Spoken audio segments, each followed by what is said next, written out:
Hello there. The Mayor of London has tasked his disaster planners to prepare for a no-deal Brexit.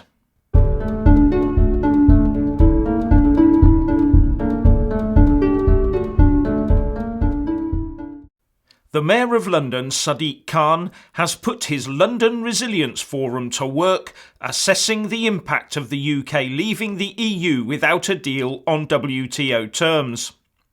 The forum has a membership of 170 organisations, from health and emergency services to transport and utility companies, and is set up under the Civil Contingencies Act. The whole point of these local resilience forums is to provide the means for those involved in emergency preparedness to collaborate at a local level. And what is an emergency? Well, according to the Act, it is an event or situation which threatens serious damage to human welfare, an event or situation which threatens serious damage to the environment, or war or terrorism which threatens serious damage to security. I will leave it to you to make the obvious comparisons between this response of his to Brexit and his seeming almost non-response to the more immediate risks posed by the recent events on the streets of his city.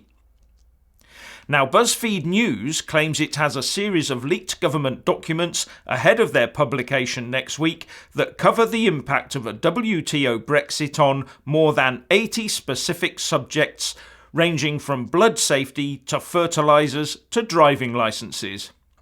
The list drawn together from departments across Whitehall underlines the scope of the potential disruption to British life if the UK crashes out of the European Union in March without a withdrawal agreement.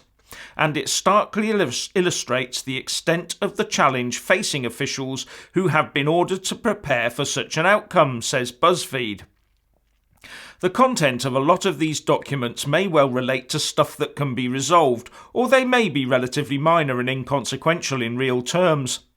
But you can rest assured, whatever they say, the impact will be magnified by tens if not hundreds of times by the Remain-led establishment to try and scare the wits out of the people.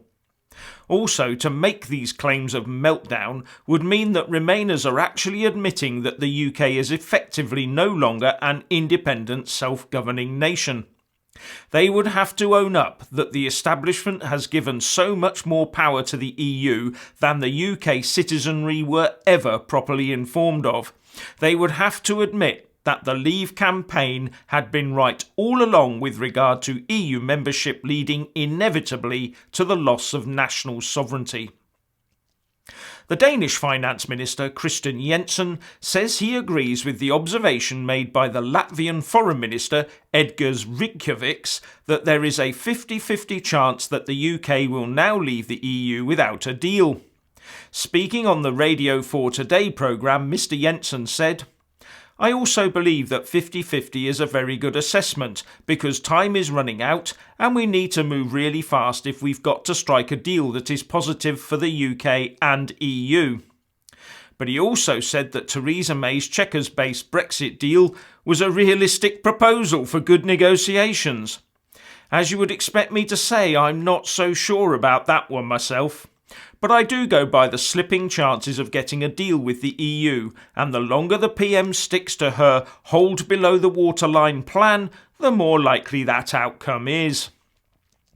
Now, some of you may remember that I mentioned that a group called UK in EU Challenge had lodged a judicial review claim in the High Court against the Prime Minister over her triggering of Article 50.